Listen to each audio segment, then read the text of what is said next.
Christ forgave him. He restored him.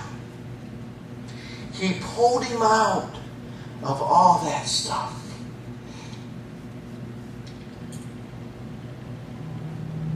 You see, Jesus was on trial. He was hauled in. On trial. What happened here? Matthew chapter 26, verses 62 through 75 on page 704. Then the high priest stood up and said to Jesus, "Are you not going to answer? What is this testimony that these men are bringing against you?" But Jesus remained silent. The high priest said to him, "I charge you under oath by the living God. Tell us if you are the Christ, the Son of God." "Yes, it is, as you say," Jesus replied. "But I say to all of you, in the future you will see the Son of Man sitting at the right hand of the Mighty One and coming on the clouds of heaven." Then the high priest tore his clothes and said, "He has spoken blasphemy. Why do you need any more witnesses? Look, you have heard the blasphemy. What do you think? He is worthy of death," they answered. Then they spit in his face and struck him with their fists. Others slapped him and said, "Prophesy to us, Christ. Who hit you?" Now Peter was sitting out in the courtyard, and a servant girl came to him. "You also were with Jesus of Galilee," she said. But he denied it before them all. "I don't know what you're talking about," he said. Then he went out to the gateway, where another girl saw him and said to the people there, "This fella was with Jesus of Nazareth." He denied it again with an oath, "I don't know the man." After a little while, those standing there went up to Peter and said, "Surely you are one of them, for your accent gives you away." Then he began to call down curses on himself, and he swore to them, "I don't know the man." Immediately, a rooster crowed. Then Peter remembered the words Jesus had spoken. "Before the rooster crows, you will disown me 3 times." And he went outside and wept bitterly. Decisions Peter made did not change who he was in Jesus Christ. Last week we talked about our environment, our situations around us. We cannot let that dictate who we are. We have to walk above that. Now, Peter was faced with making some decisions, wasn't he? He could have said, "Yes, I know the Christ." He could have. Why didn't he? Do you suppose he was afraid?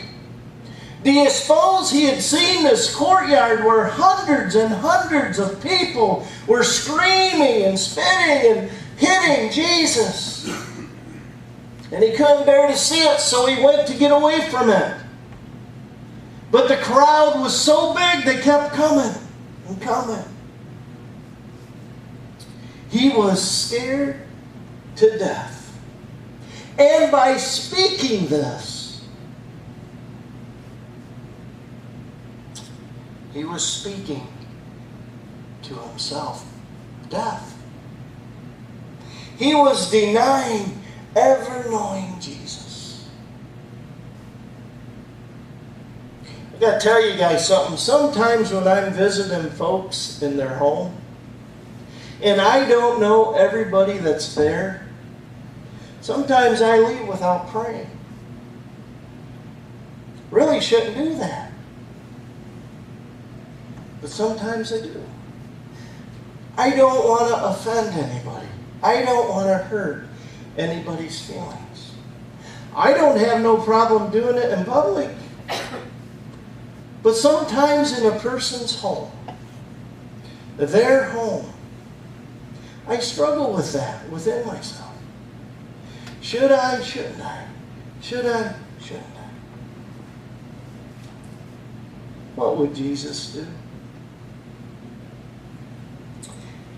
Decisions Peter made that day did not change who he was. Peter went on to be one of the greatest leaders after Jesus' death.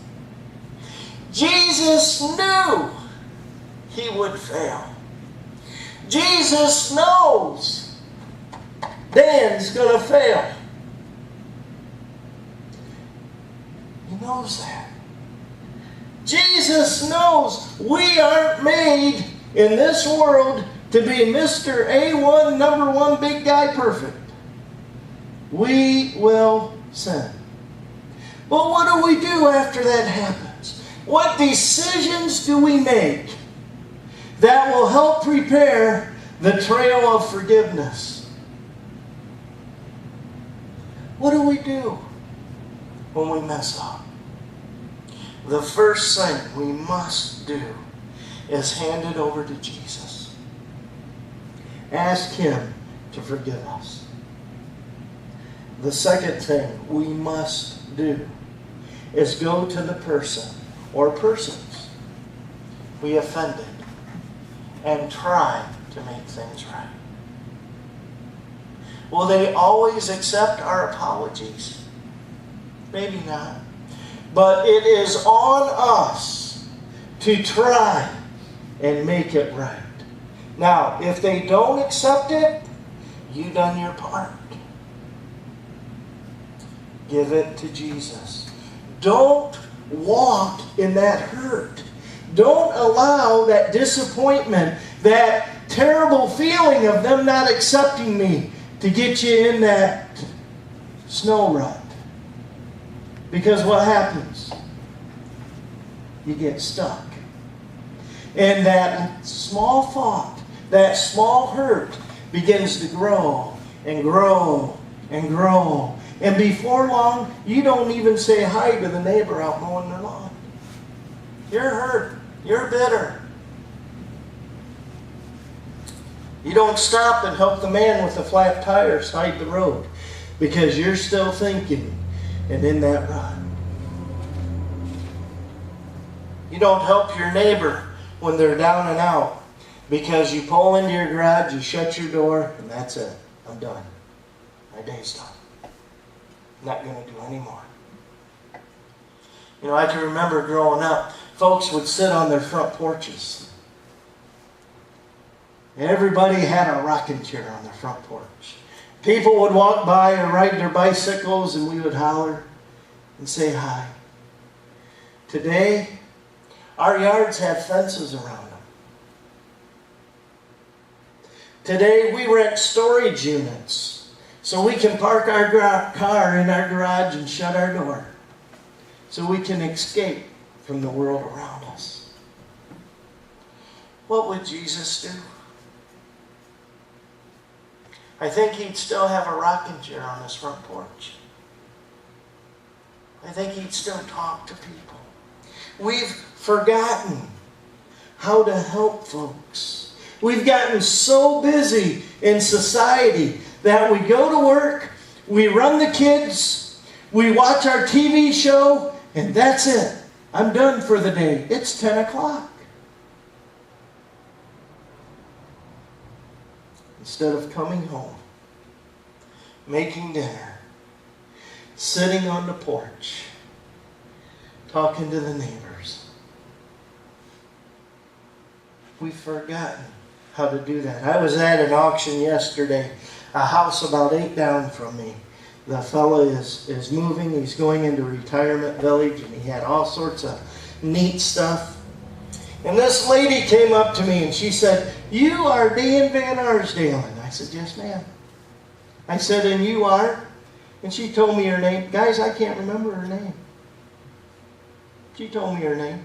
She goes, "I watch you every week drive by my house and go down and mow around those tennis courts and take care of that field." I said, "I have never met you before. Are you new here?" She goes, "I've lived here 18 years.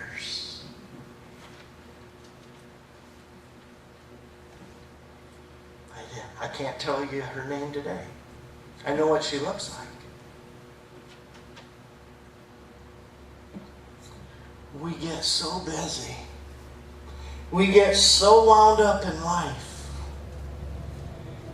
And then something happens and we get caught in that snow trap. And what do? We don't want to be bothered. We just want to go home and relax.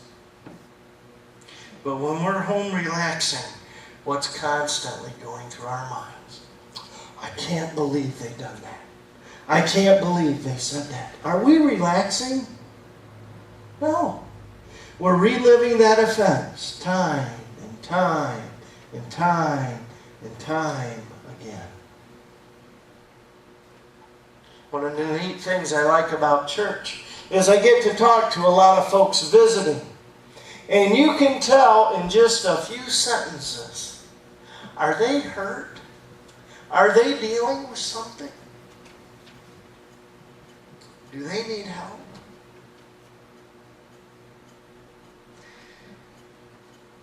We must hand these things over to Jesus and be patient and wait for Him to work them out for us. We must set it and forget it. Don't relive the past. Don't. Debbie and I came from a church. I was on staff there for 3 months. I went to the first board meeting and I resigned. Shortly after that, about a year, the thing fell apart. It was a mess. Some 10 years ago. Today, there are people still talking about that mess. They're still reliving how so-and-so said so-and-so and it hurt me so. Where are you at? I'm going nowhere. I'm not going to church no more. I'm not doing anything. Guys, who wins when that happens? Who wins? That's right. Satan. Who's happy because you're miserable? Satan. So it is a decision on each and every one of us. Who do I want to make happy today? When you're at work, who do you want to make happy? The boss. Want to keep him happy. Keep him on my side. He's my buddy. In life, who should we want to make happy all the time? Jesus Christ. God our Savior. And I'm telling you, you can't do that if you're stuck in that snowbank. You can't. Forget about it. Throw a bag of ice on that snow, let it all melt, and move on. Don't live in that snowbank. Give it to Jesus. He will take care of it. He will allow your heart to heal by the power of His Holy Spirit. Pray for it. Wait patiently for it. This morning, guys, Jesus is here. His Holy Spirit's here.